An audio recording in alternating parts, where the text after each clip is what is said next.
Good morning, happy Saturday.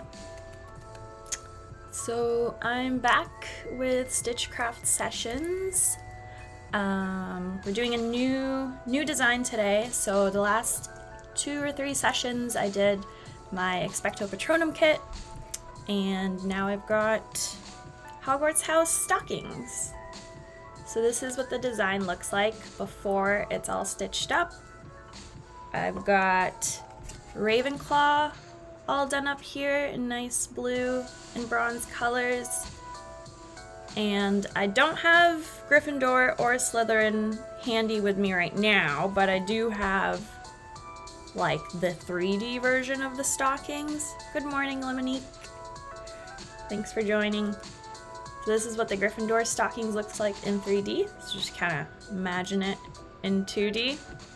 And then Slytherin's over here. Let me know if the music is too loud. I can't actually tell on my end, but hopefully it's okay. So what I want to do with Stitchcraft sessions is just show you how this hoop gets transformed from just a design on the fabric into something that's all stitched up with thread here. So yeah, this design is a mini stocking. You get to choose your own house colors, and I've got like the primary house color filling up most of the stocking, and then there's secondary color on the cuff, the heel, and the toe. And then I've got Christmas lights, holiday lights kind of all around here with, I hope you can see, but it's sparkly thread, because I love sparkly thread. And we've got lightning bolts and like little lights all around. So it should be pretty fun. There's a few new stitches here that weren't covered in my Expecto Patronum kit. So we'll do a chain stitch on this loop all around the outline. You can kind of tell it looks like a chain here all around the outline, and then we'll do some fun filling stitches, split. It's like a mix of long and short and split stitch,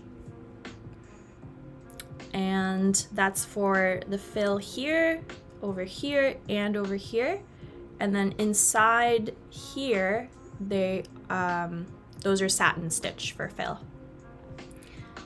What else? These are lazy daisies for the lights. I'll show you how to do that. And then the rest is, the lightning bolts are just straight stitch.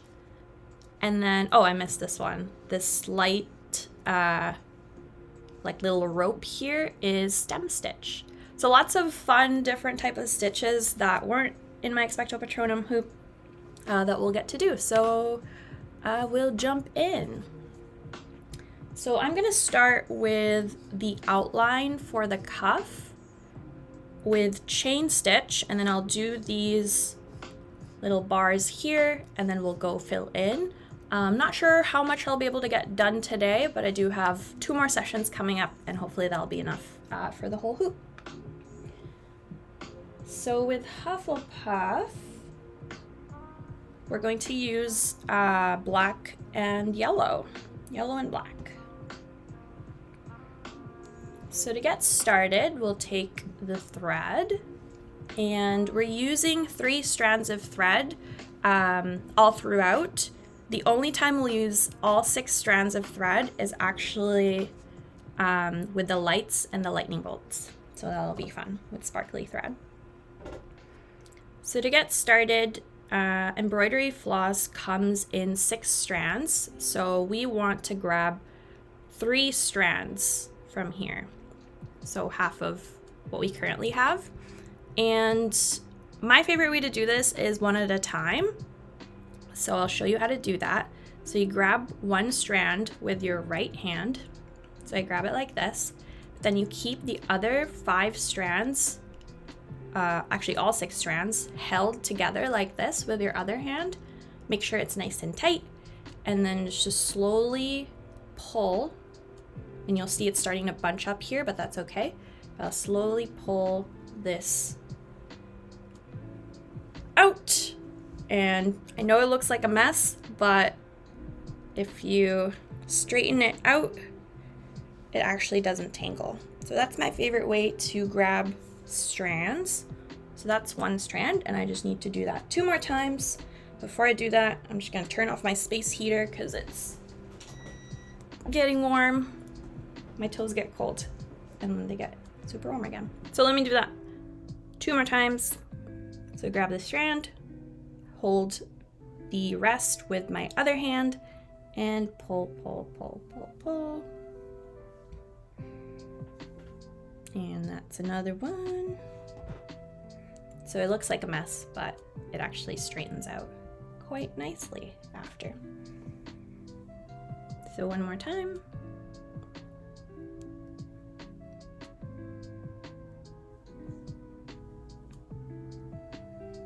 Boop. And straighten this out. And we'll use that next time. So I'm going to take all 3 strands that I just grabbed, kind of line them up as best I can, and straighten it out. And then the next step is to take the needle and put all of these threads into the eye of the needle. So I've got my needle right here. And you can, what I usually do is make sure that these 3 strands are nice and flat so that it goes through the eye of the needle easier. And the way to do that is just to lick it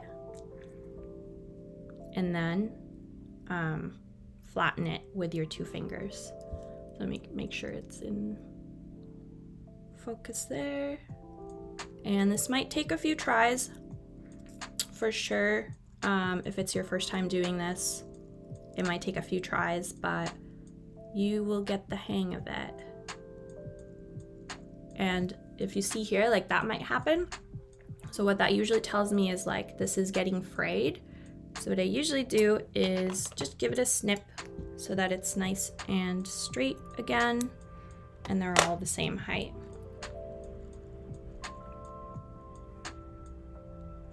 Okay, so you can see this is much nicer, flatter, and that will be easier to get into the hole.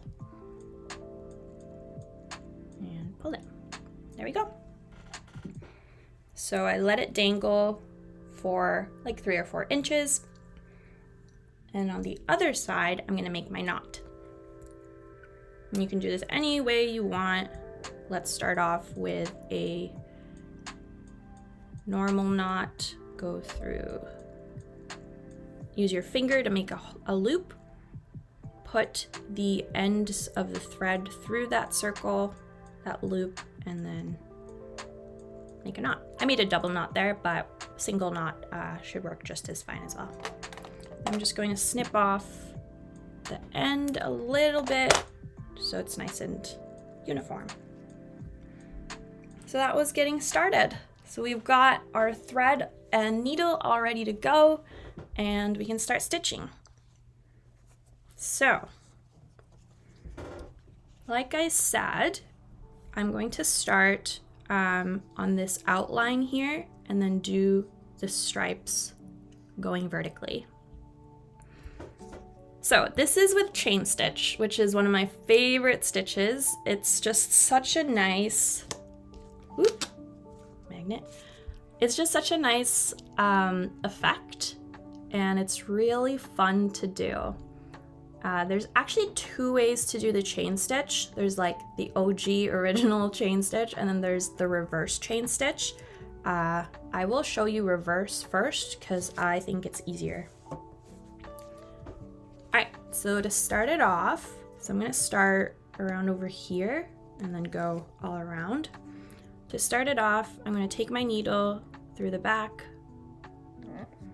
and find that line and pull that needle through, and the knot will catch it on the back.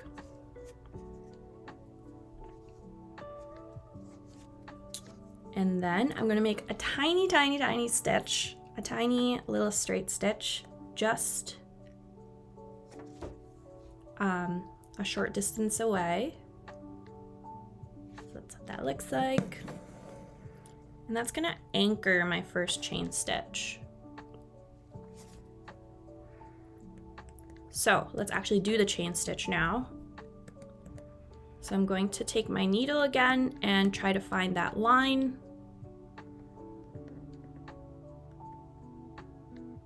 A short distance away. 1 second, let me turn on the light here. Make it easier for me to see. And pull through. And then I'm going to take my needle and weave it under that first stitch that we did, that anchoring stitch. So it's like right under, and I'm going to pull through.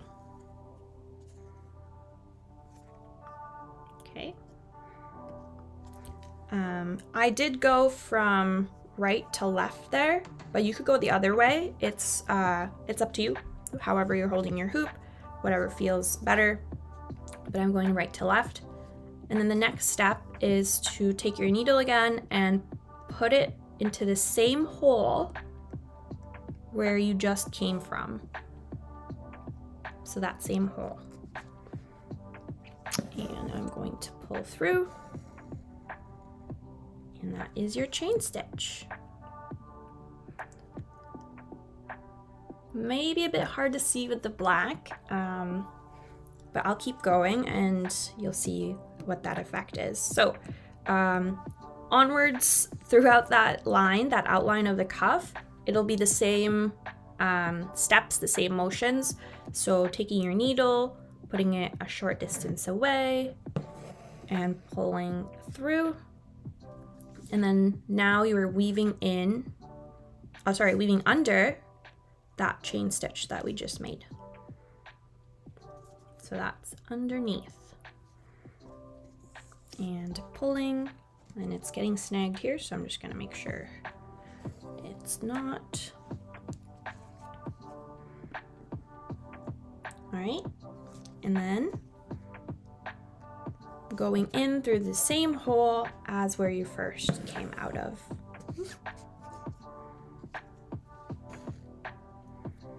There we go, that's the second chain stitch.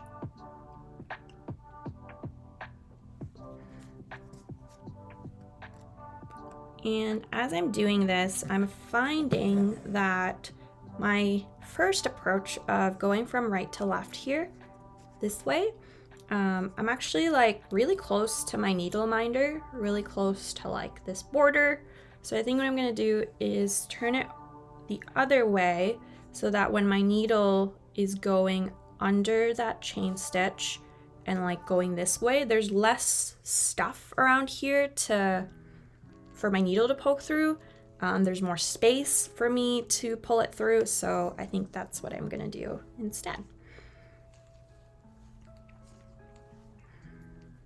All right, so weaved under and then in through the same hole.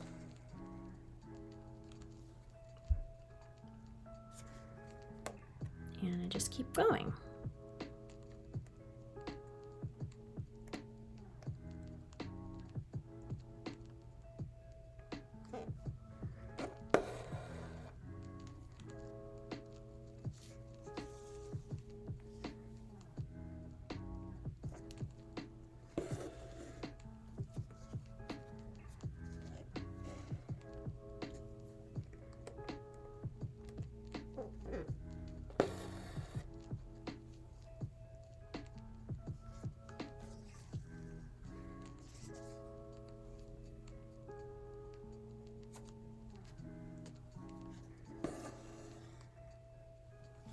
All right, so you can start to see that effect of like the chain.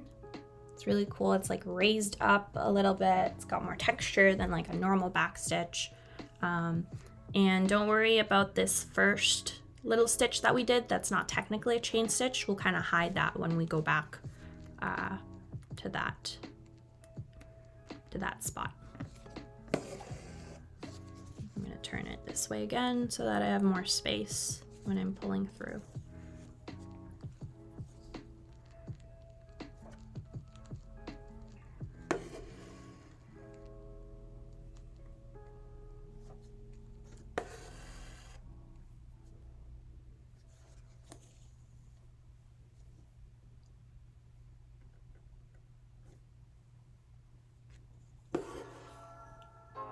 And in terms of the distance, like how long or short your chain stitches are, mine are about 2.5 for each little like section, each little vertical section.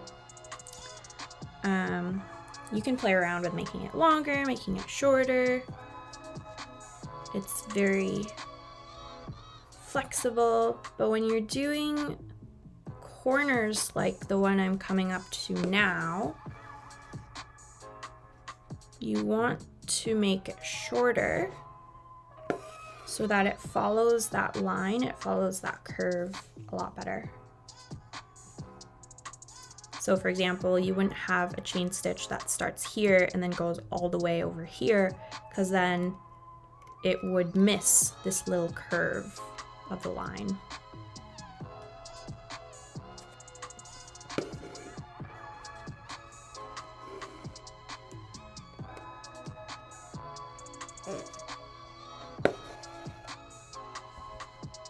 I'm going to zoom this in a little bit.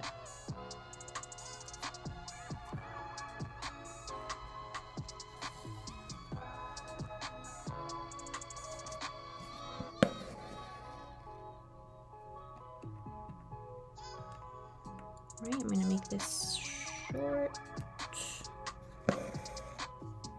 just to follow that line a bit more closely.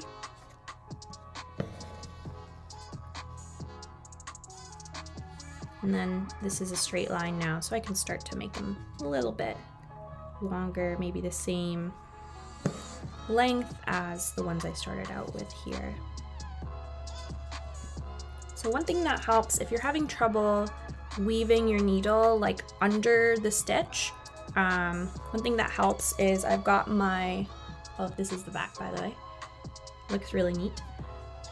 One thing that helps is I've got my finger up where the stitch is, and I kind of like put some pressure upwards so that I can more easily weave the needle underneath.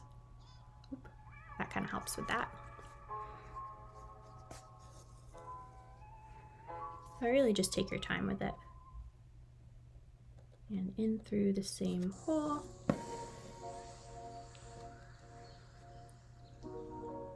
I'm way off today. Okay, here we go.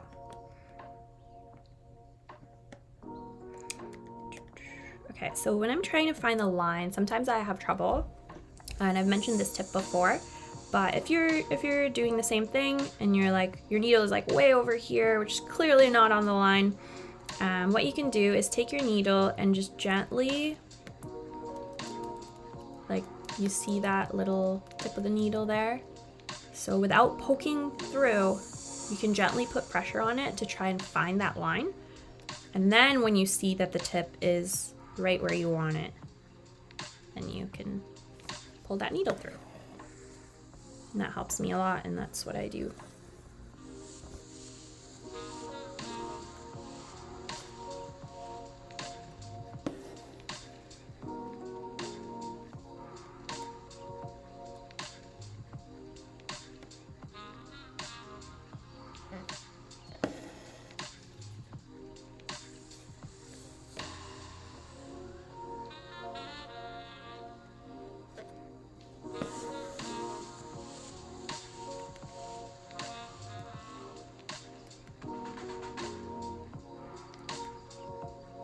I think I need more light.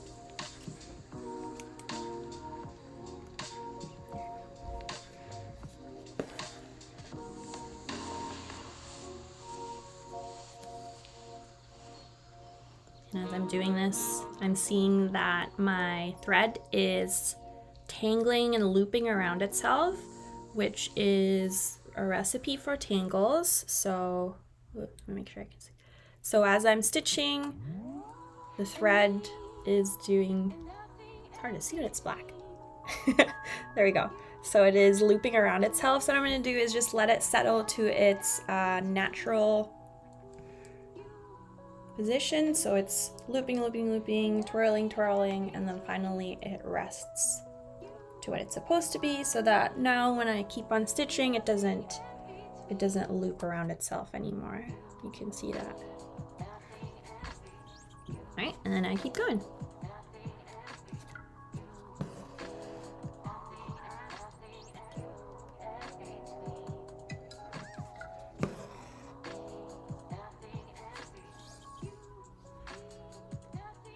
Oh, it is, it's 9:50, and in Stitchcraft sessions, I like to do 20 breaks every 20 minutes. Just a short one, just to take a sip of water, rest my fingers, because it can be so easy to just keep on stitching, which is exactly what I'm doing. So let me finish this one and come up, and then I'll stop there, put it on my needle minder, and take a little sip of water. And because we're working on a Harry Potter inspired hoop, I like to do Harry Potter trivia questions. So I've got Trivial Pursuit Harry Potter questions here, and then I'm actually just gonna roll this dice and like answer a question for myself. Don't know how many people are on chat, but I'll wait a few seconds for anyone to answer if they'd like, and if not, I'm just gonna answer it and talk about it. All right. So green is animals and magical creatures, and the question is, how can a house elf be freed? I love this question. How can a house elf be freed? Lemonique says, so cozy. Makes me can't wait for Christmas. Yes, me too. I need to make more stockings for myself so that I can start decorating my house. And I was thinking of making them bigger just for myself. I know it'll take longer, but then I can actually put stuff in it.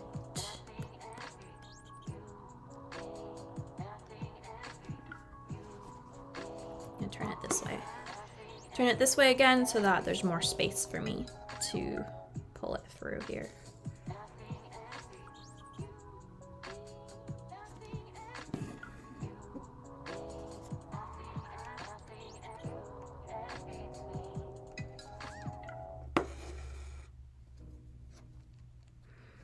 All right, so the trivia question is, how can a house elf be freed?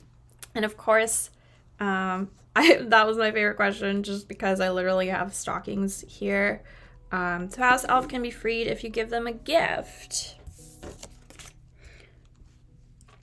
Oh, I wasn't specific enough.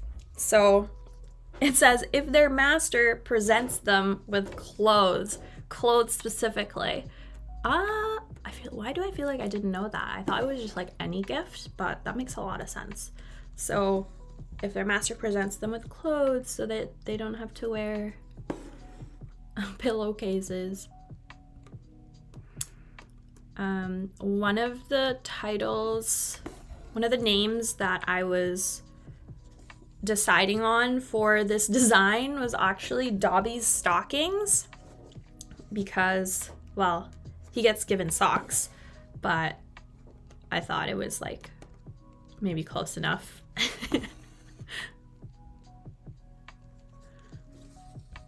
Lemony says clothes.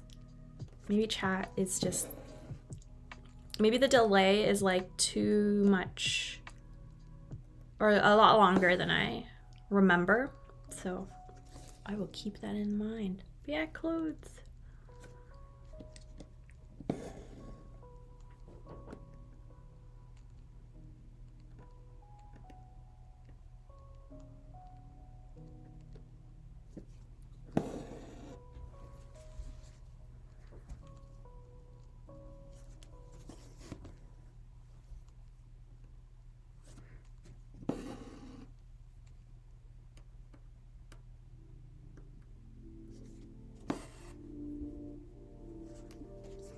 I can feel my thread getting shorter because my arm isn't like going all the way over here as I stitch. And I think though that I'll be able to go and finish up this outline before that happens. It's tangling quite a bit again. Or twirling, here we go.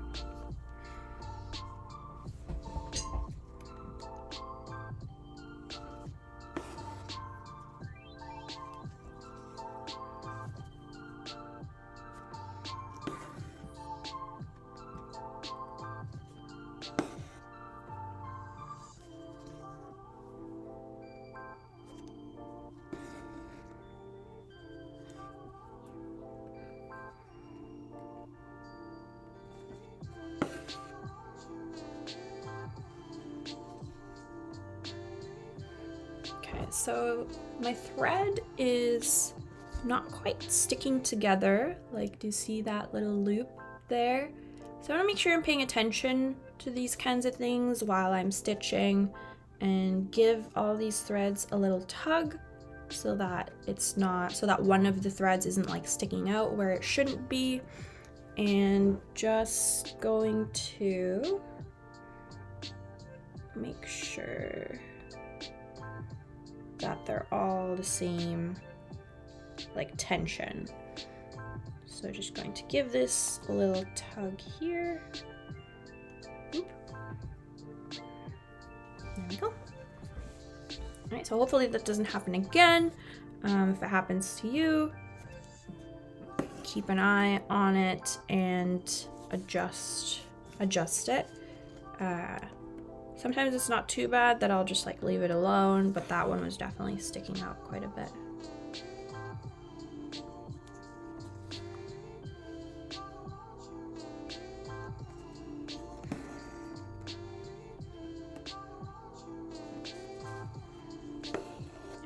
And with chain stitch, like compared to other stitches, I find that I move my hoop in all sorts of angles a lot more, and that is to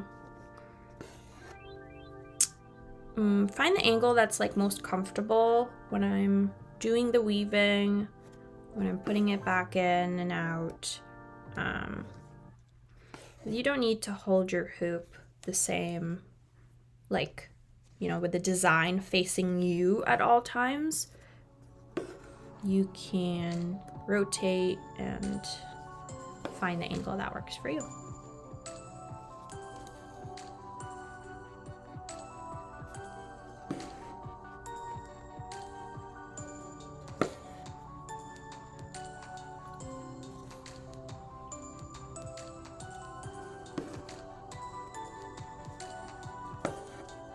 And this last little bit is going by quite fast, I think, because the thread is shorter than when I first started out with, so it doesn't take as long to like pull the thread all the way out. But we're getting up to where we first started, so I think I can fit like 2 more stitches in here, so I'm going to do this one and finish that off, and then another one kind of where it first started.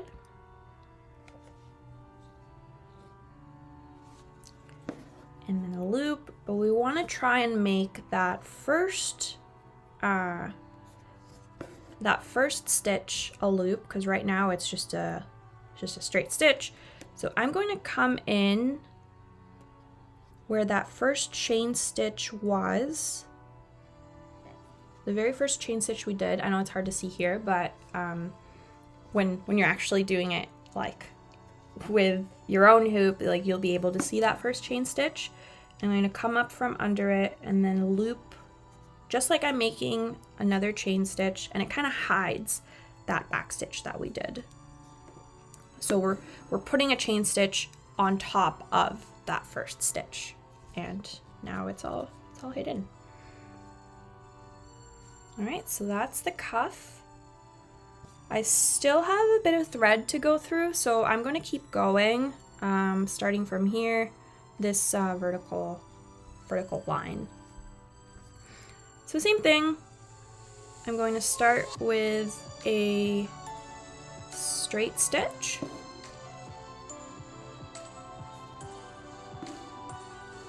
Like that.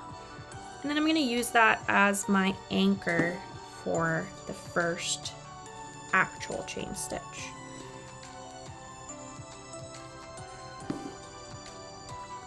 Now you might be wondering, how am I going to hide that, because we're not going to go all the way up again just to hide that.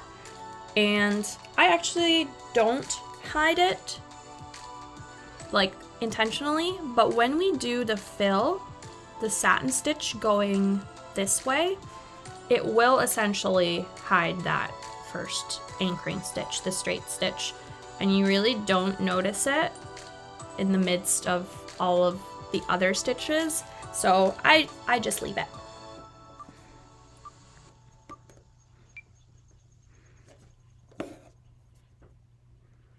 All right, and we're just doing the chain stitch again.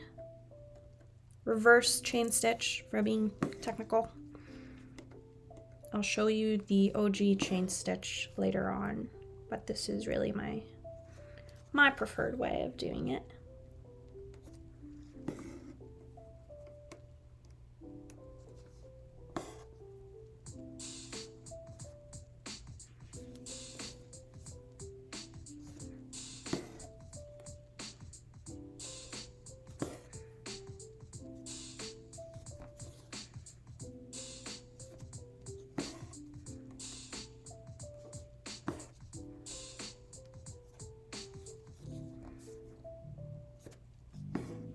All right, and with my last chain stitch, I want to try and go kind of under this outline stitch.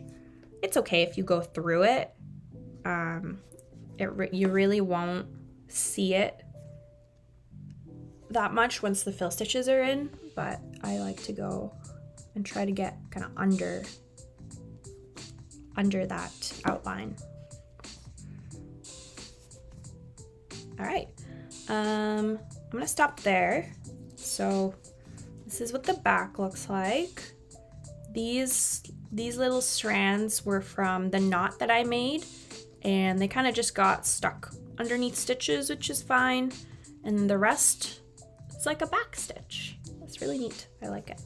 So to finish off your thread, you're going to weave underneath the closest stitches to where you ended. So I'm going to weave it a few times, going the same direction. Make sure it's nice and like tight and anchored, it's not going anywhere. And before I finish off that last little weave, there's a loop that forms there. I'm going to put my needle through that loop, and that's going to make a little knot and just make it extra secure. I'm just gonna loop it one more time, and that's it. So I'm going to take my scissors, use any scissors you have. Smaller the better, just for ease, because we're really just snipping off this thread and leaving a tiny little bit there. There we go. So that's the first 3 strands of thread. I'm going to take this 3 that are left over and start over again. So it is up to you if you want to go ahead and just use these 3 strands like right off the bat. I do find that it gets more tangled easily and doesn't stay as flat compared to if you actually separate it and then put it back together again. So that's just something that like I've noticed. It's not like a huge difference. And you might find separating thread like annoying. So if you feel like you'd rather just use the 3 strands that are left over, then go for it. But I will separate them just to make it nice and flat. So these are all different heights. So I'm going to snip it so that they're all uniform. And like I said, usually I just like lick it and then put it through the eye of the needle if that's like easy for me. But if you're having trouble with that, I am going to add a little needle threader with the kit. I've been trying these for a while and I seem to have gotten the hang of it. So if you want to try it out, then definitely feel free. So how this needle threader works is you put this metal end through the eye of the needle, all the way through like that. And then you put your thread through the much bigger hole through that threader. Leave a little bit dangling. And then you're going to take the needle and pull it back through the other end. So before I do that, I'm actually going to take my 2 fingers here and hold not the handle, not the nice flower handle, but hold these 2 prongs here, because if I hold the handle, it's much easier for these 2 prongs, twines, I don't know what they're called, to like dislodge themselves from the handle. So what I've learned is that I hold this and then I kind of give it a gentle little, I shouldn't say gentle because sometimes it takes a little bit pop there. Okay, and here's why I don't like using these needle threaders, although I thought I got the hang of it. So they do split the thread, like you see that? They split the thread and now I've got this mess. So let me try that again. Let's see if it works. I'm gonna keep trying this just to test, like, will it actually make it easier for people or will it just be a pain in the butt? I have found that using 6 strands with this threader, I'm much more successful with 6 strands. I think because the threads aren't as fragile with 6 strands. But, oop. Okay, that one worked.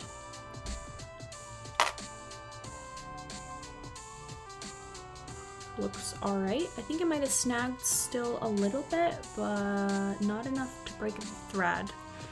So I'm gonna keep trying before I include them in the kits, just to see what the success rate is. Okay, so with that in the needle, we gotta make our knot here. So I showed you how to do it with just my fingers. Now I'm gonna show you the quilter's knot, which is usually how I do knots because it's fun. So with the quilter's knot, you take your needle and hold it like this and hold your thread parallel to the needle. So they sit like this, and then you take your finger that's holding the needle and hold the thread with it so they're still parallel. And then you're gonna loop the thread around the needle a few times, like 3 or 4 times. So it looks like that. And then with the hand that's looping the needle, you're gonna hold the needle and the thread. So you're holding that loop in, and you've got a little bit sticking out there on the right hand side. And then I'm going to push that needle through those loops and pull it slowly. And that's going to make a nice knot for us. There you go. This is a pretty big knot. I think I looped it like 4 times, so you probably get away with 3. That's the quilter's knot, and just feels fun and magical. So there's a little bit hanging off the edge there, or the end, so I'm going to snip it to make it more uniform and a little bit shorter.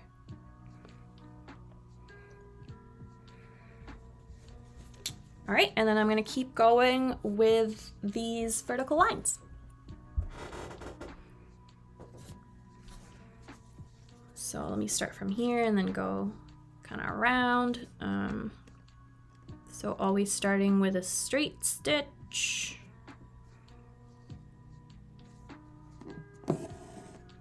And then going under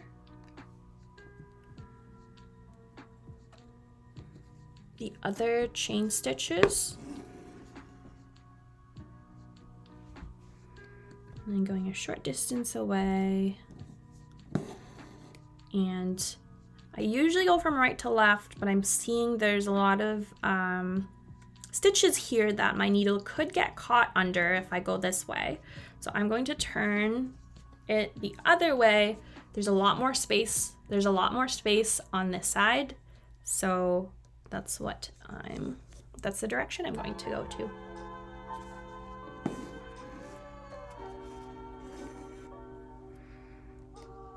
And we keep going. Whoop. Thought I was getting caught on something.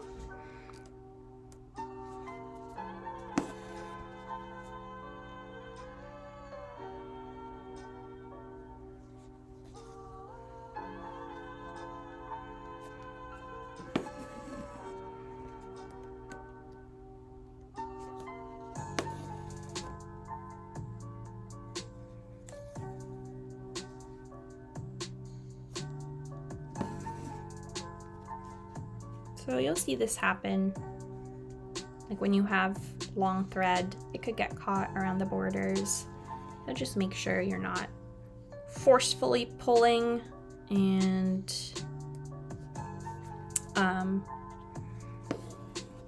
because if you forcefully pull, you might get like holes in your fabric when you pull too hard. And that won't look right. The tension won't look right.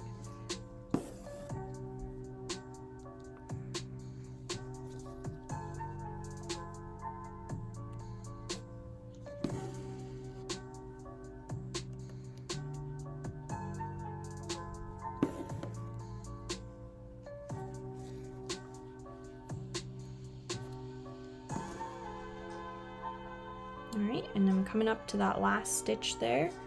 And I want to go under these stitches, not through. And I find that to go under, your needle needs to go kind of diagonally. So like right underneath it, but then coming out the other side. So I like to rotate my hoop again so that that's easier for me to do, like that diagonal motion. So I'm coming out from underneath that outline and pulling through. So like whatever the angle that works for you, whatever the rotation of the hoop that works for you. Oops. And again, I'm going under in the same hole. There we go. All right, so I'm going to jump. I ended here, I'm going to jump over here.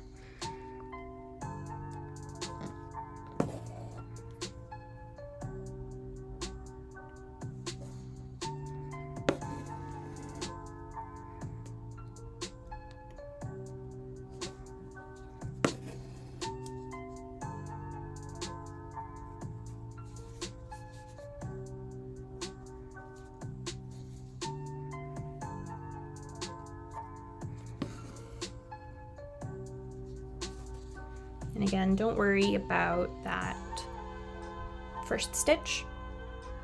That's not a chain stitch. It'll get camouflaged with when we start doing the fill stitches.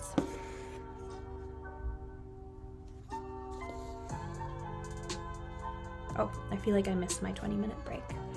All right, so let me finish there and get the next question.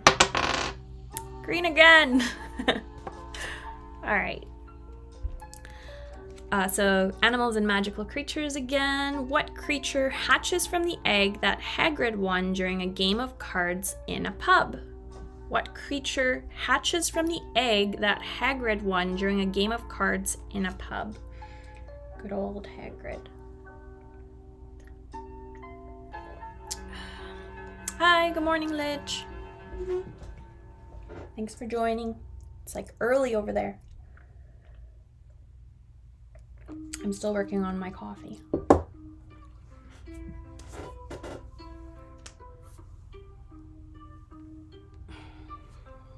All right, so there's a bit of a delay from when I say things, so I'm just gonna give it a minute. What creature hatches from the egg that Hagrid won during a game of cards in a pub? Which says thingy with wings. That's a good description. I've never heard that description before.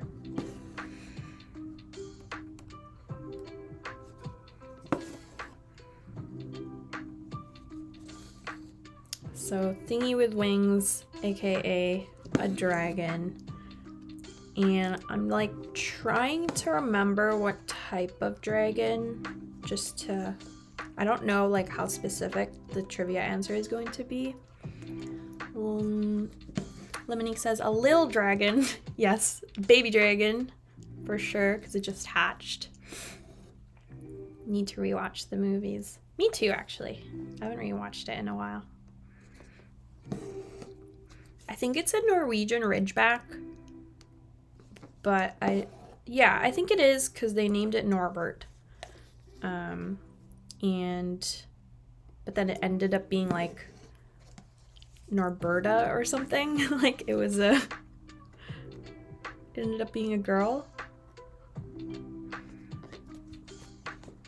So I'm gonna check right after I finish this. I'm just rotating every which way to try to find the good angle to put it back in the hole where I want it. There you go. Okay. Okay, so the answer was like not very specific, but a dragon. So we got it right. Yay. Thingy with wings. Okay, so starting with a small stitch again.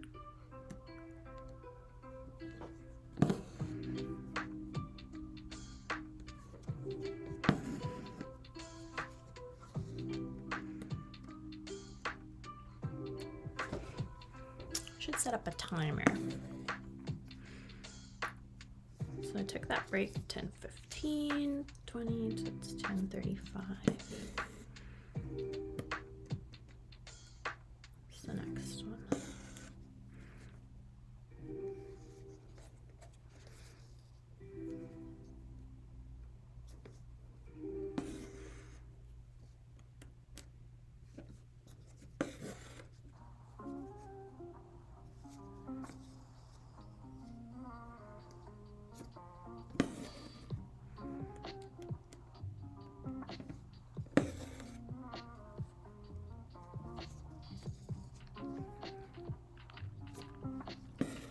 So if you're going to be rewatching this at any point, like as you're working on your own stocking, and if you don't embroider all that much, you may be going at a slower pace than I am because it takes you time to find like where your needle is going, where it's coming up from, and stuff like that, maybe some tangles. So just wanted to point out that like I might be going through this at a faster pace than you are, and that's totally okay. Take your time. Maybe put me on like 0.5x speed if you really want to stitch along. But I thought it's worth pointing out. All right, last little vertical line here.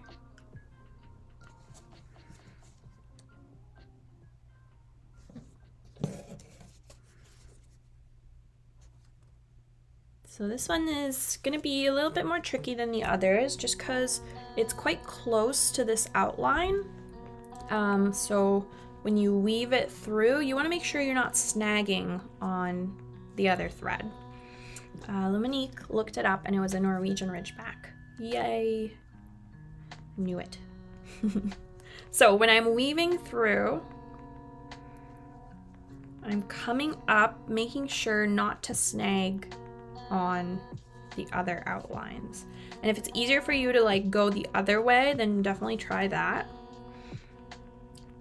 because I think there's actually, depending on how you stitched it, it looks like there might be more space for me to weave my needle through this way instead of this way. So I'm going to do that. So I just, I flipped my hoop, or I rotated my hoop around. And so when I'm weaving it under, just making sure that needle is kind of angled upwards so that it's not snagging on the other threads.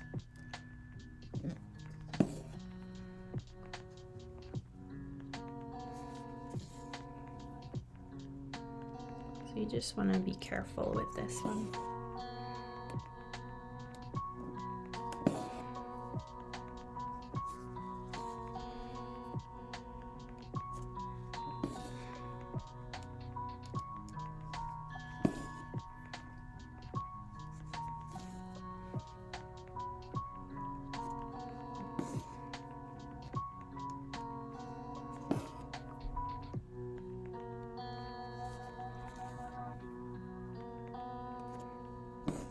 Alright, and my last stitch, going underneath again,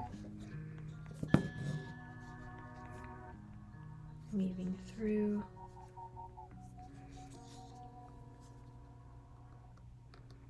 and finishing it off. So that is our outline for the cuff. So the next step is to do the fill. The fill is going to look like this, and this fill is called Satin stitch because it looks smooth and satiny. Look at that, it's so nice. So with this one, I still have a bit of thread left over, so I'm going to keep going. Just going to straighten it out a little bit. So with this one, keeping that same concept of going underneath the stitch so that you don't end up with holes or fabric still showing through. Like, we want this to be pretty nice and tight. It definitely takes practice though, so don't worry if it's not quite perfect. And you can see, and like when you go through it, you can definitely like go back and fill in the holes in the fabric that you see. I'm trying to see if there's one here, but I think I went over them all. But I'll show you what that looks like here. So we're going to keep our satin stitches going in the same direction.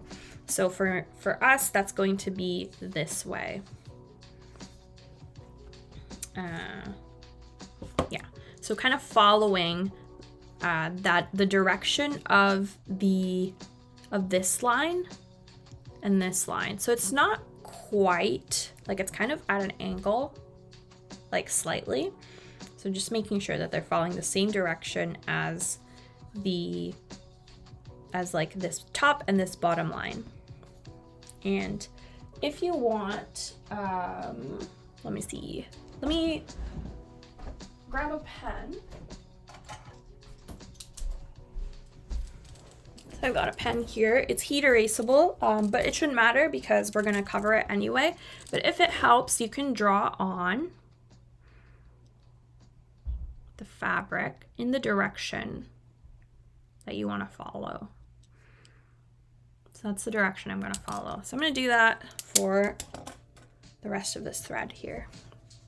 So I finished, where did I finish? Like over here. So I finished my thread over here. So I'm going to do this little bit here. So again, coming from underneath the outline, and then a satin stitch is a bunch of straight stitches together. So I'm going to follow this direction and pull through. So that's our first stitch.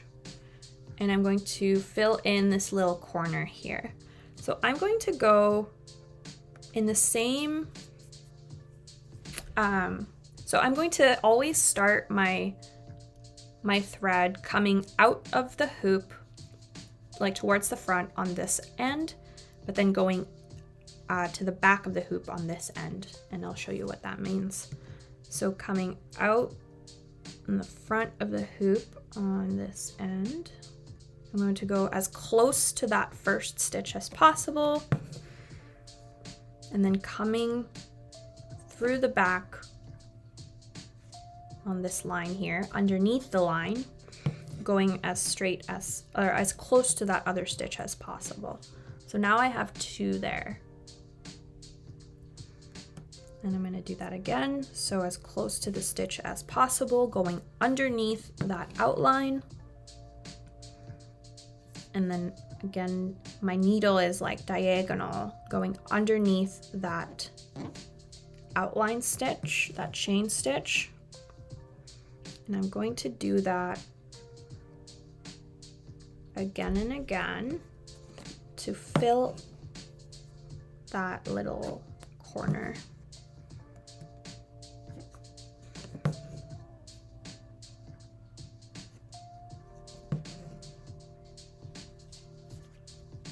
So it's closing up. I think there's just like one more little piece of the corner here.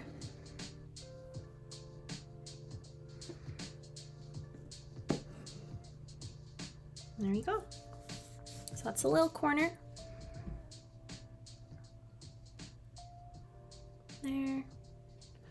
And what I like to do is work in little sections. So I'm going to start from like over here where I drew my line, and then go this way, and then go back over here, and then go this way, just to make it more manageable. Like, I'm going to finish this little section before I move on to the next one. But if you want, you can start from over here and just keep going until you fill in the rest. That's another way of doing it, and I can show both for sure. Right, so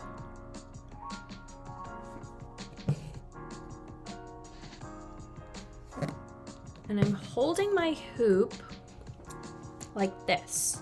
So where I'm going out into the front of the hoop is closest to me, so I can do that diagonal and control that like angle of the needle better. And then when I'm going towards the back of the hoop, my diagonal is like this. This is what I mean when I keep saying diagonal. I'm going underneath that chain stitch on the other side.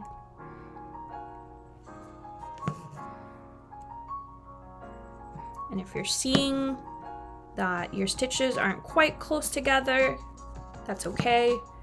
You can go back and fill it in.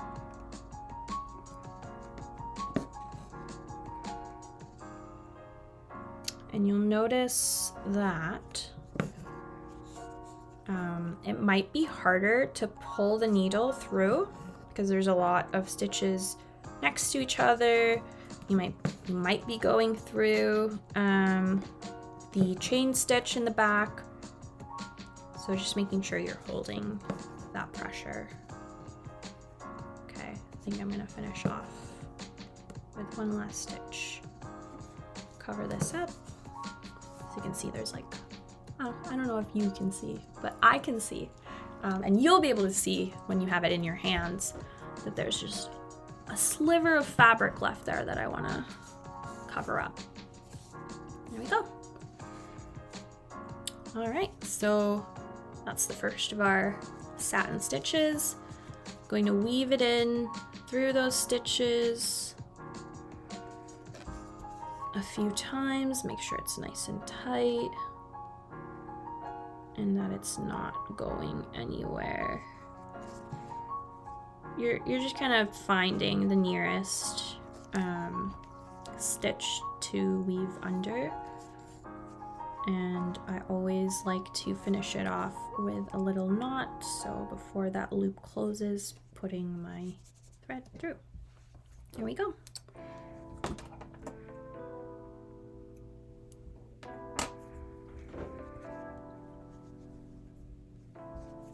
All right, and keep going. So, next strand of black. And going through the exact same steps. So before, I showed you that I would grab a strand, put it down, grab the next strand. To make it slightly faster, and what I usually do is I just keep this strand on my right hand. So I like hold it, I keep holding it. And then I grab another strand from the original sex and make sure they are lined up. And I hold them together and pull it out. So now I've got the two strands in, oh, just waiting for my recording to, okay, it's back. So I've got the two strands together, and then I do that one more time so that I have the three strands. That just makes it like, I don't even know how many seconds faster, but this is what I usually do. Now I've got three strands all in my hand.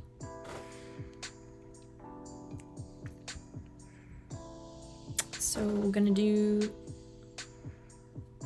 this one just through the eye of the needle. That one was actually quite cooperative with me. And there we go.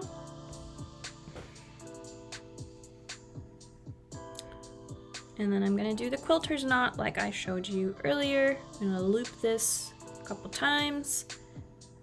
Use my finger. Oh, and sometimes this happens where like this little strand isn't going where it should be, so I just adjust it. I'm gonna make sure they're all on the same side. And I pull my needle through all the way, and I get a knot.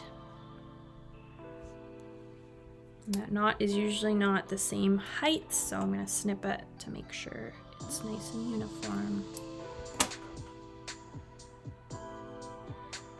All right, so keeping going with the satin stitches. And before I go with that, let's do another question.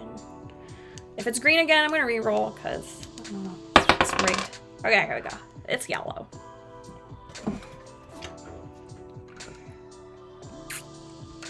So magical people, what is Grindelwald's first name?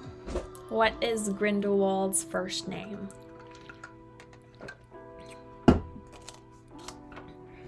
So this is more, he's mentioned a lot more in Fantastic Beasts, and I mean he is a character in Fantastic Beasts, but maybe his first name isn't mentioned that much in the actual series. I can't remember.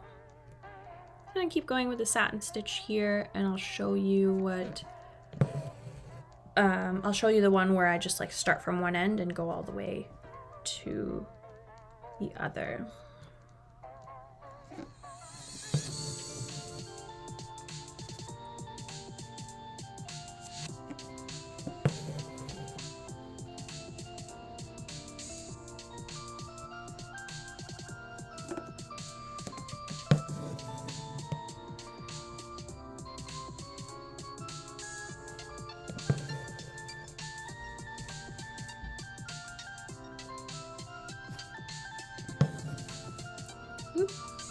Okay, so I got a little loop there, which is not good, so I'm going to show you what to do when that happens. So the first thing I try is to take my fingers and just kind of gently pull on it, and that is usually enough to untangle it,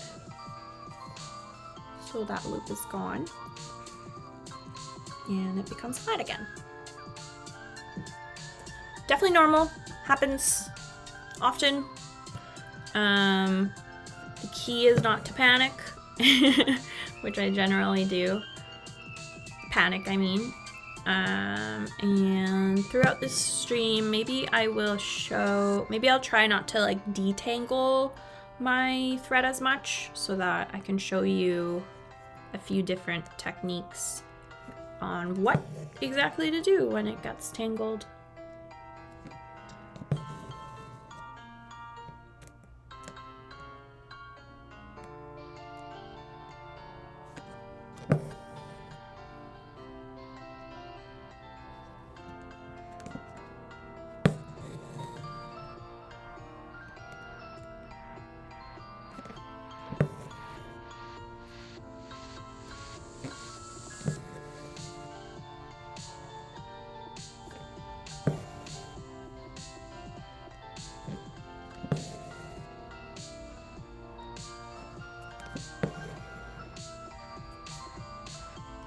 satin stitch definitely takes a while,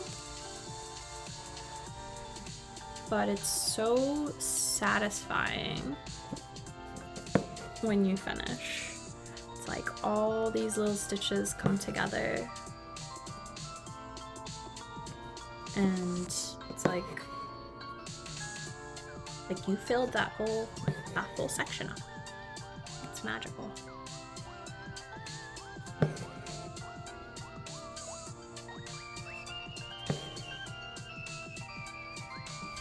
Alright. Okay, so let me see if you can... Yeah, hopefully the quality is good enough, but I can see here, there's like a little sliver of fabric that's like poking through, like shining through. It's not quite covered with thread, and yeah, you can definitely see it on the screen, I'm fairly sure. So I want to make sure that gets covered up, so I'm gonna go and find where that is and cover it up. I'm gonna go from this end this time because I see that sliver of fabric is mostly on this side, so I want to make sure I get it and cover it up. Alright, I'm just gonna see it from my eye instead of a camera just to make sure it looks good. Alright, so now there's not that sliver of fabric anymore that was like peeking out from here because I covered it up. So those are just the things that you want to keep an eye on as you're going through it. Okay, now I'm going to start on this section. And I'll go from here. Let me just go from the start and do it that way.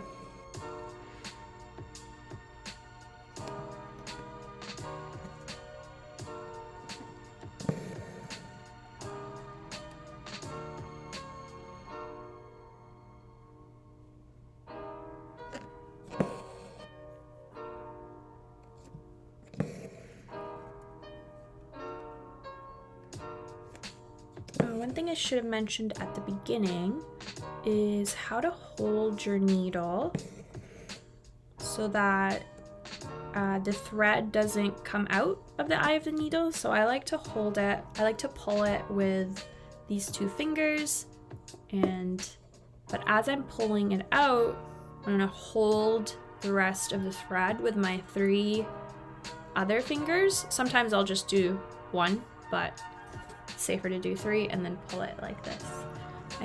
Litch can see it. Okay, thank you. Yeah, well, now it's gone, which is good. But yeah, that's how I hold my needle and thread, like this.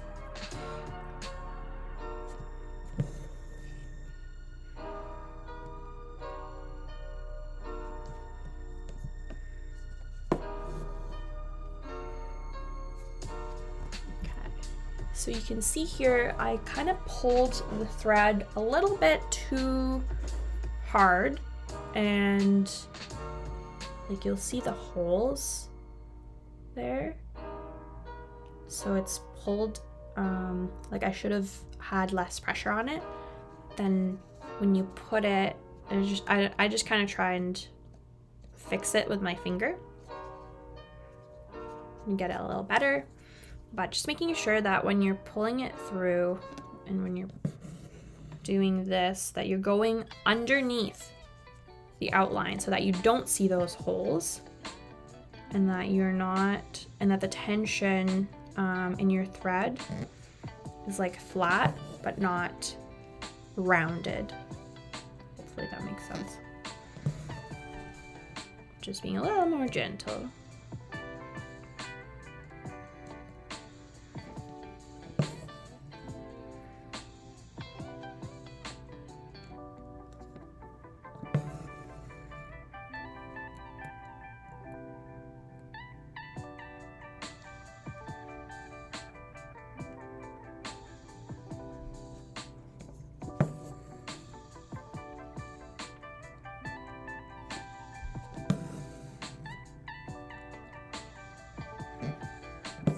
Satin stitch is pretty repetitive, I like to do it with like a show or a movie on in the background. Or I can just kind of listen, maybe an audiobook, and get lost in this repetitiveness.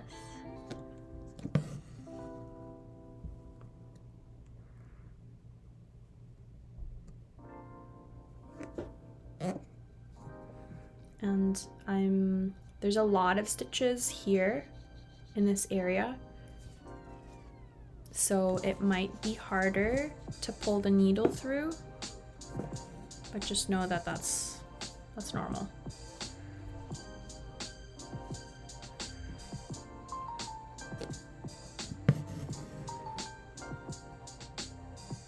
There's a lot going on in that area there.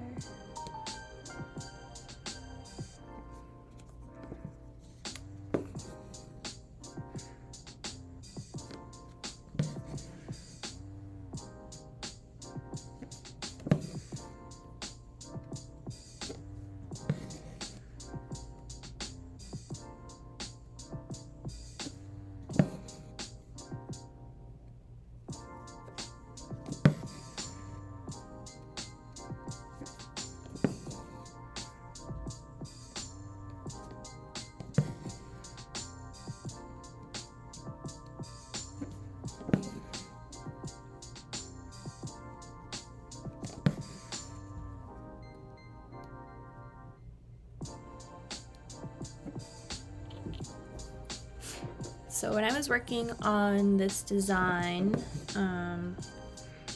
I went through a lot of iterations on how, like, what stitches exactly to use for the cuff.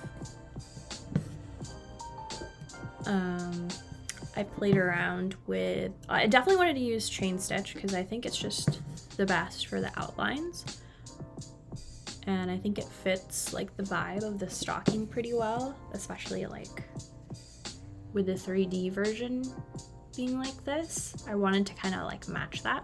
Oh, I should show this because it's the same. But I also tried having the satin stitches go vertically, so like this way, following the direction of the outline.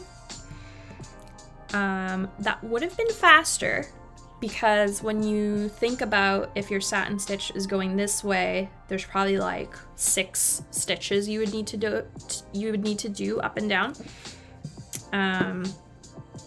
But it just didn't have, like, it just didn't look right. And it didn't have that same vibe as like the 3D stockings that are kind of 3D. Like the real life, not 2D like this, but like you can see this.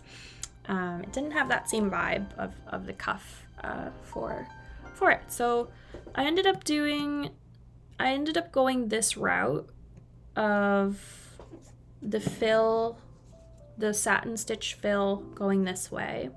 It takes longer, but the effect is just so much better. Okay, so as I was stitching, I'm seeing a little thread here that doesn't belong in the front. So when I go back to the, when I flip it over to the back, I want to try and find where that little thread is coming from, and I can see it over here. So I'm just gonna gently pull on it and make sure it's not getting snagged and that it doesn't show up in the front. So it's gone now. Doesn't have it, can't see that little thread anymore, which is good. So just a little thing that you want to watch out for as you're stitching.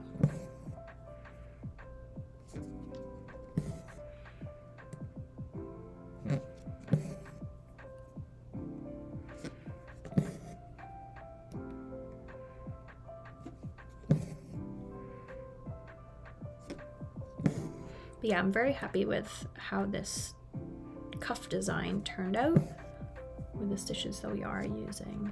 But I did think, like, okay, this is gonna be a lot of time, I think, like put into the fill in the cuff for people. But the effect is well worth it. There we go. So there's a tiny little bit of fabric showing through there. I'm gonna kind of hide it with my finger, just pushing it back there a little bit. There's a bit here. Remember when I said I pulled too hard? But I'm gonna try and cover it when I go back up here. It's actually not that noticeable. And if you think it is noticeable, but you don't want to go back and like go all the way back and like fill it in, that's totally fine too. This is a handmade piece of art, right? So it's not gonna be absolutely perfect, and that's what makes it just like, that's what makes it yours.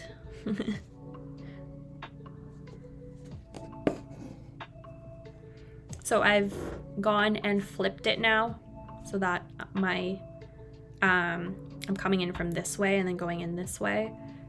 That's just a matter of preference. I wanted something, I wanted to change, just to try out this area. I think, oh my goodness, that's really in there. There we go. I have a theory that going into here might be easier than going out, but that's just a theory, so I'm gonna test it out.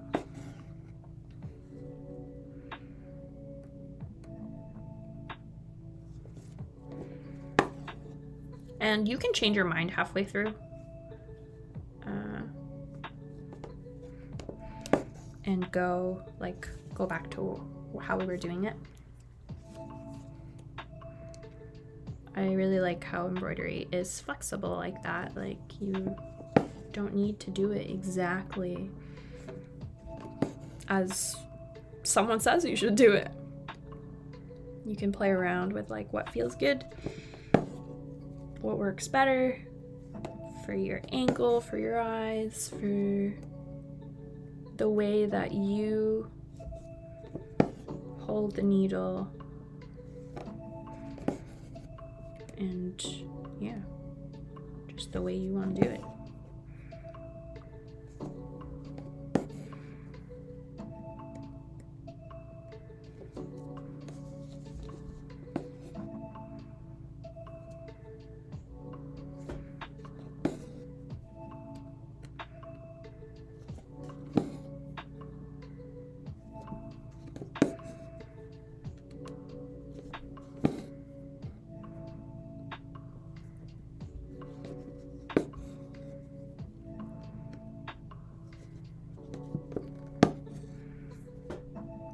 As you're pulling the needle,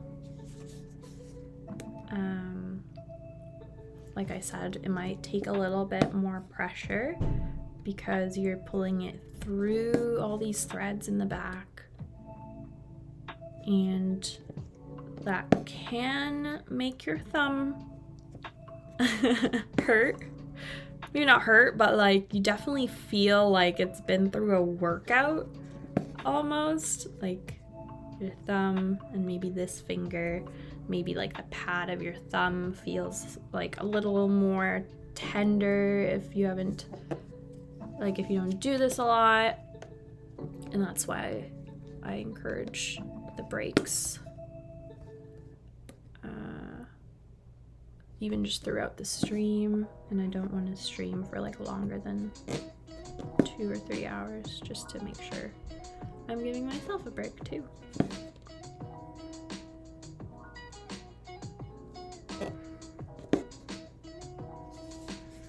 Okay.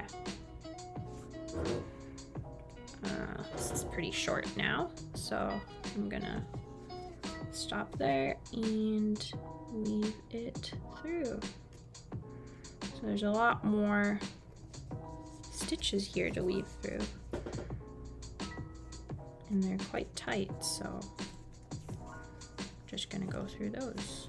And I don't think I'll need to make the knot at the end. Oh, sorry, I'm just trying to pull it through.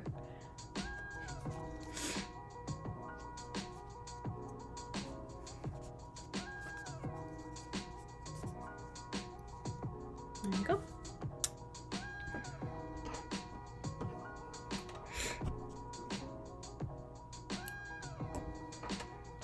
So I've got all my scrap threads here. They're gonna go in a little jar after this, as I keep them.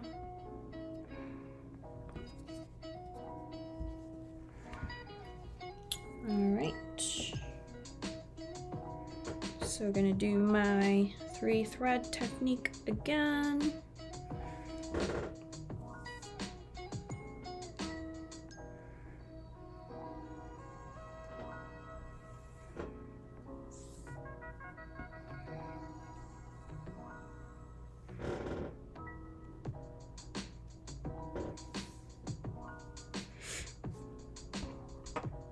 I think this time I'll try the threader again. Just gonna alternate to see what works. Maybe I need a different brand of threader. I just thought these flowers were so cute, so I got them. But if they're gonna snag my thread, okay, that one didn't.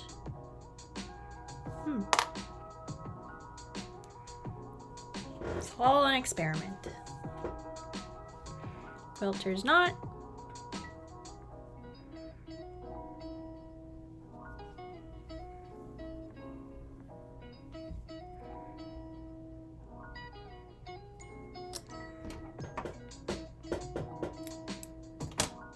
My chair is really creaky. And it's about that time. Yellow again. Oh, I never actually answered that first one. What is Grindelwald's first name? It's Gellert, G-E-L-L-E-R-T. Cool.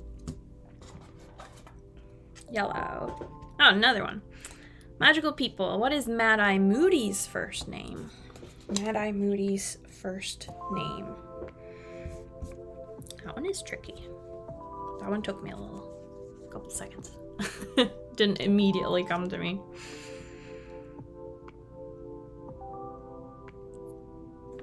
Mad Eye Moody.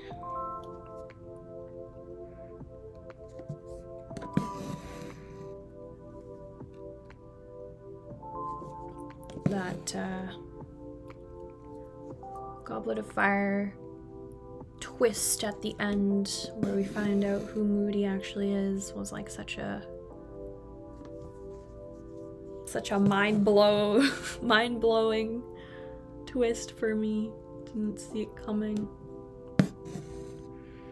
until he did like the little tongue lip lick thing that like Barty Crouch Jr.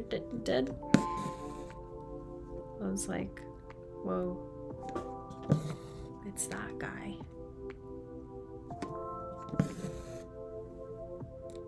But I can't believe he like lasted the whole year without anyone knowing. Hogwarts has bad security.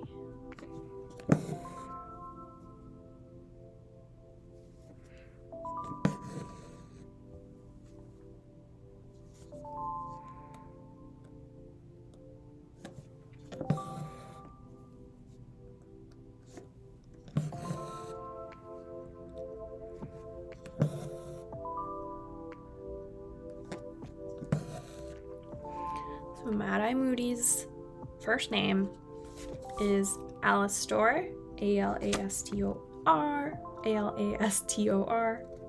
There we go. Yep.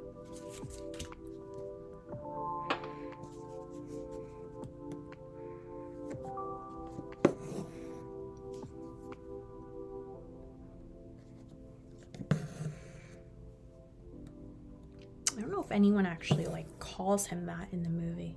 Like, who says his first name?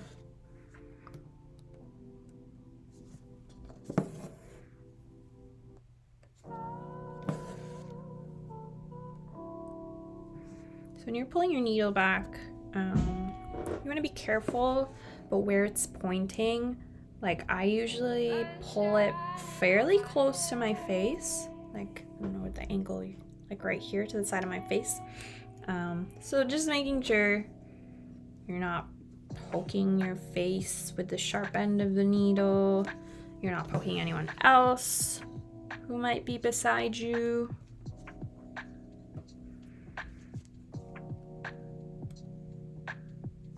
It's just one thing to look out for, especially when your thread is, when you're just starting out with that thread, it's longer, so it's more likely to hit someone. All right, that's the third one. So you can see that the satin stitches are like quite flat, kind of shiny, like in different lights. I like to just look at it and like kind of rotate it like this, because you can see like when the light hits it, it's got like a different shine to it, a slightly different shade.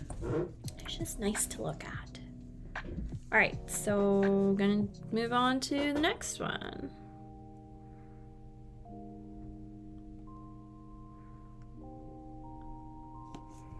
Oops.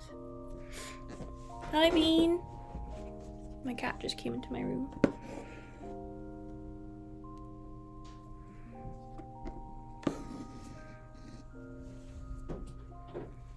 Oh, hi, Bean. Oh, I'm on a stream right now. Just so you know. I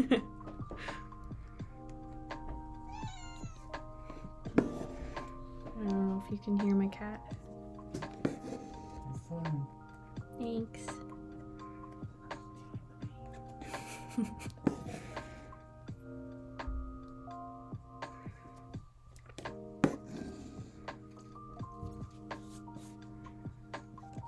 Got like little strands of fuzz being caught in the thread, so that can be linted off, or I don't even know if that's the right term. You can use a lint roller, yes, a lint roller afterwards, and just kind of roll it on the surface very carefully so that your stitches don't come out or anything if they're loose. And that gets rid of the fuzz. I do that before I package up hoops because I have 2 cats and their fur can get everywhere. So I just want to make sure it's not on my embroidery.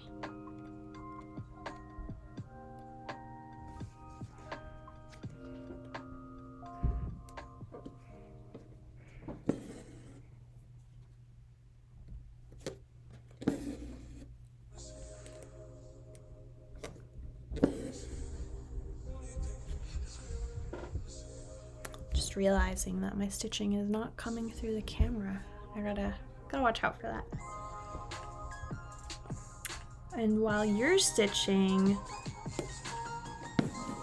the natural way that you hold a hoop is probably going to be like kind of close to your face like this. You're like putting it at an angle where you need to. Yeah, just getting comfy. But while I'm streaming, like I kind of have to show you what I'm doing, so that's why I'm angled in position like this. But it's not my like normal stitching position, which is why it's a bit more difficult to like not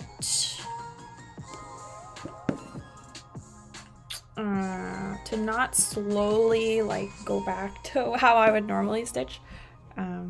So you might see it go off camera at some points, but I'm gonna try and keep my eye on that to make sure it doesn't happen.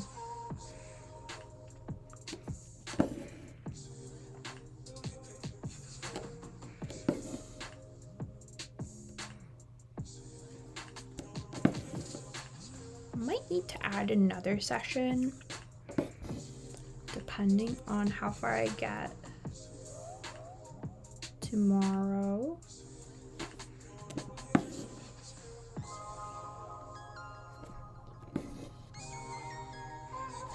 fill does tend to take a bit longer.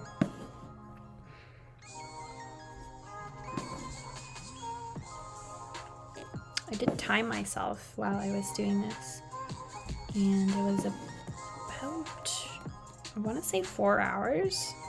I'm gonna double check that. And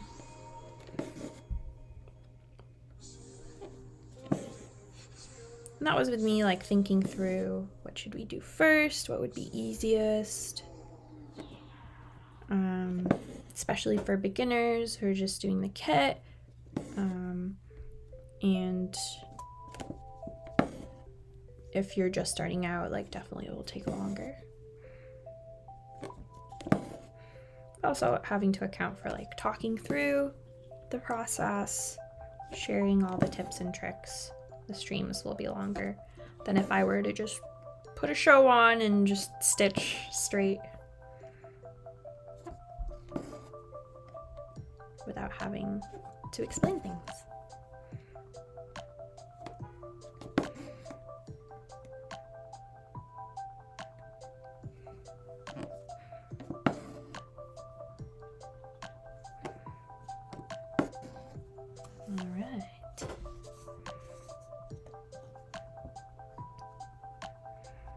Look at that nice satin stitch. So satisfying. Next section. I'm gonna go a bit, like not along the edge. I like to go a little bit away and then go back and fill it in and then do the rest. Because it's easier for me to stay on that direction, that line that I want to follow, that's going the same way as the bottom and the top outlines.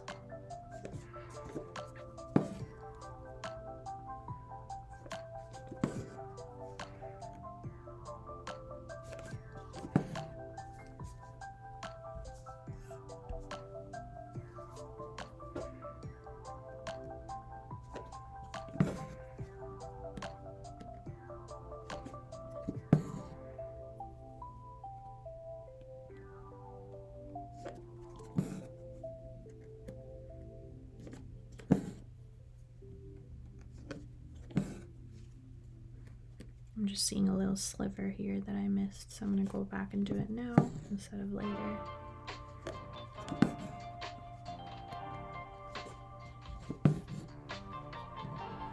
Oop.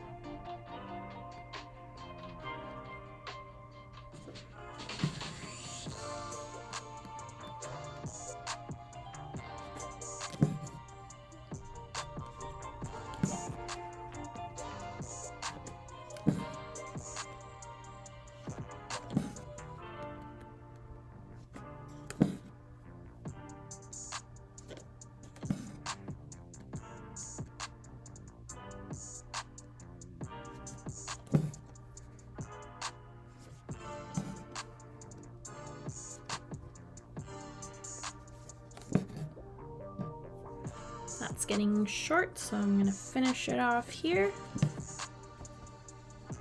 and turn it over. That's what it looks like in the back. My little hoop butt, as the technical term, and weave it under the stitches in the back.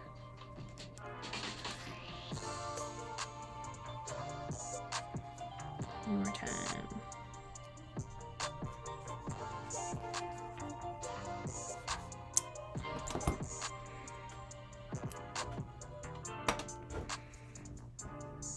Alright, gonna grab another 6 strands and do the same thing.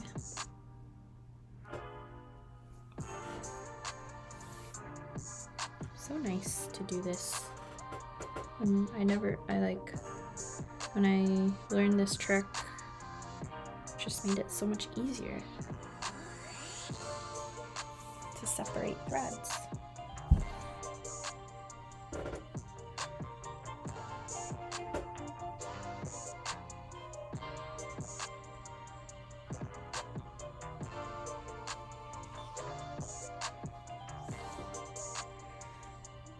There we go.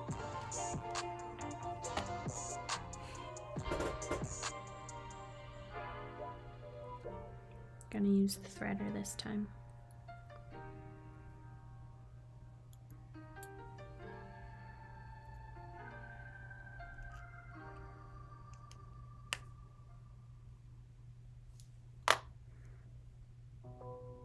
Seems to be working now, although, it does fray the thread right here.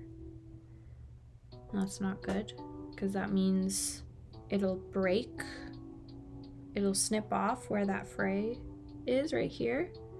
So you gotta watch out for that. And in fact, I will just snip it off now, so it doesn't give me any trouble later.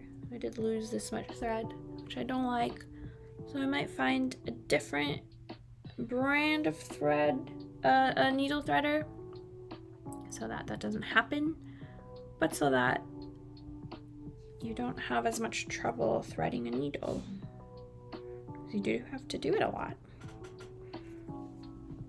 All right, I think I'm gonna be able to finish up the cuff, maybe start on the outline on the toe, which is the next step. But I do have a hard stop at 11:30 Eastern time because I need to go get, I need to go eat lunch. And then I'm finishing up my big office organizing project. So I've got someone coming over from Blank Space Home, Daniela, and she's gonna help me finish up my office organizing, and it's gonna be amazing because right now I have, I don't know if you can even see it, but like right over there, that's gonna be a clear desk, like nothing on it, so that I can more easily like package up orders, get the fabric, like this fabric pre-printed design. That whole process takes up so much room. I have to like cut fabric, I have to iron fabric, and when I'm putting the kits together, it takes up a lot of room. So I basically, I'm going to have a desk, a clear empty desk that is focused on those things, and like I'll have so much space, and everything related to do with packaging will be in the same spot. Everything related to do with like my scrapbook papers that I also use for photographs will be together. It's just so, it's gonna be so good. I'm excited. But yeah, for this stream, I've definitely made sure to at least keep this corner presentable. The other corner is not as presentable.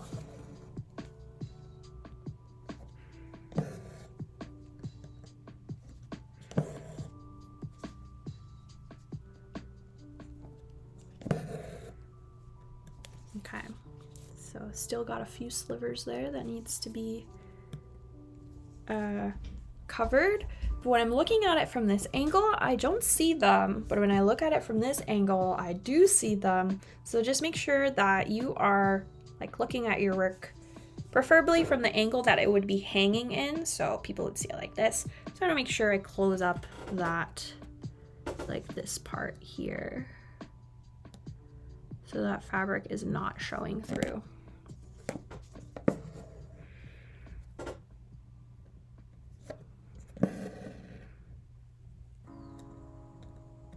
And I've got a little bit here as well that I need to close up, so I'm gonna go back to that area and put a stitch in there.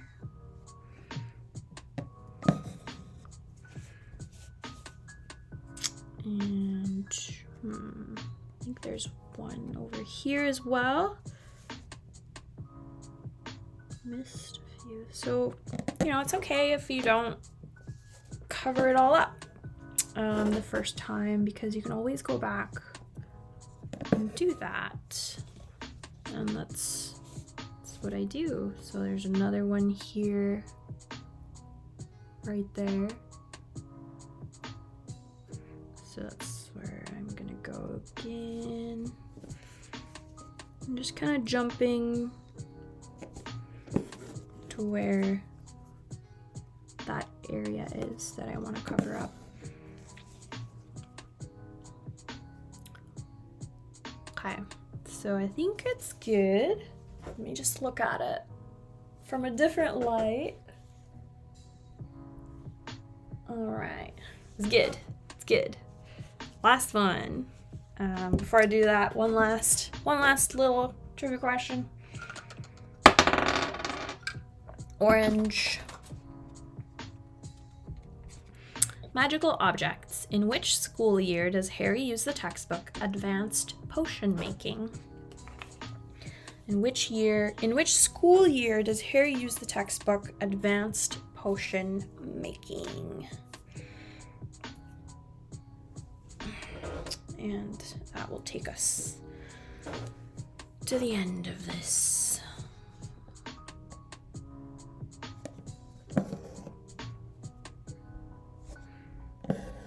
Advanced potion making.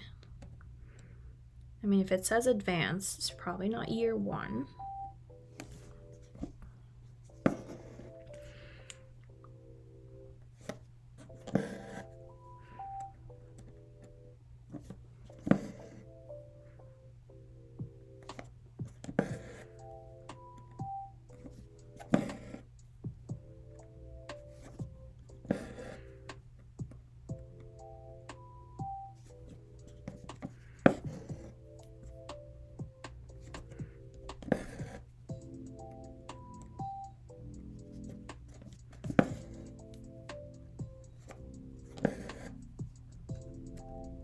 I'm really hoping that this thread lasts until the end of this section, because that would just be perfect. Sometimes it doesn't work out like that.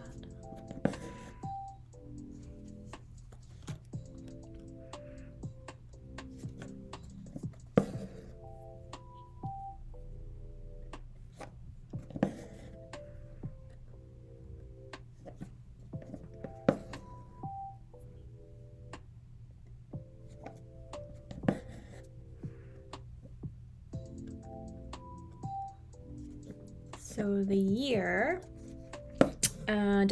that Harry uses the textbook Advanced Potions Making is year 6, which is when he gets into Slughorn's class. 6th, yay. And suddenly he's a potions genius because he gets the textbook that has all the little notes in it that are apparently superior to the actual textbook instructions.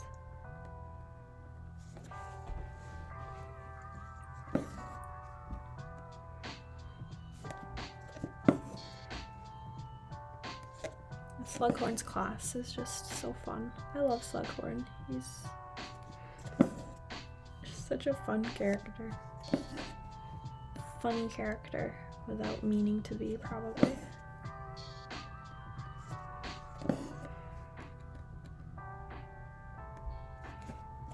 Oh gosh. I'm like, it's like feeling when you know, look at how much we did in these almost 2 hours. Just like this feeling of satisfaction, going from like no thread on the design and like maybe feeling like, holy crap, that's a lot of satin stitches to stitch all the way through. How will I ever get this done? Sometimes it does feel like that for me. And then sometimes it's a feeling of like, I can't wait to get all these satin stitches done because it's gonna be so soothing and fun to do.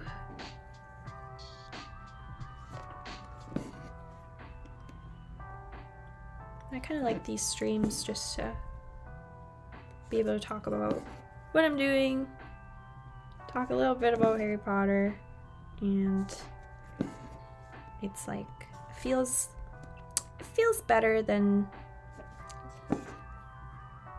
sometimes it feels better than like being by myself in this room stitching like way too fast and not taking the time to slow down and like actually think about what I'm doing. Oh my god. All right. So like I said, look over it, different angles, see if there's like a sliver of fabric that you do want to hide. Sometimes like different lights will kind of show you where you want to stitch it up, and there's like a little one here that I'm finding now, so I'm going to do that. You won't be able to see it on the camera because the lighting and the angle is different, but I see it when I put it up to my face like this. So I'm just gonna fix a couple of those.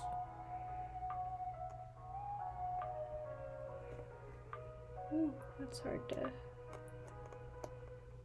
There we go.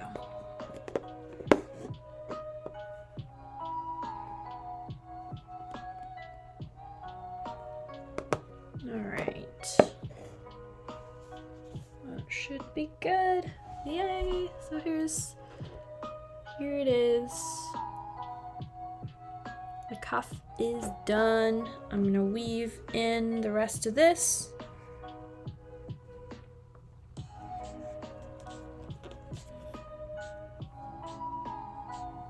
Make sure it doesn't go anywhere.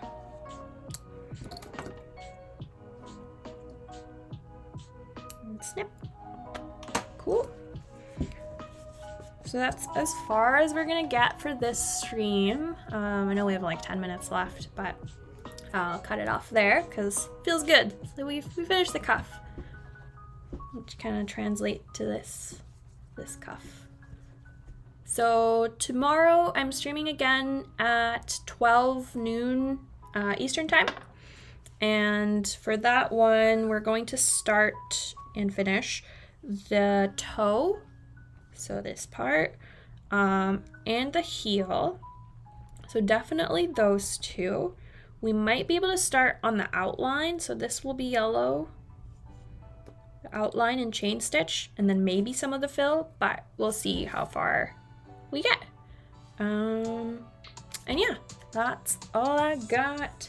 Thank you so much for joining, Lich Lomonique, and typing some things on chat. And for anyone that's watching this, watching the replay and stitching along with the kit, thank you as well. I'll see you tomorrow, 12 noon Eastern time. Have a good Saturday.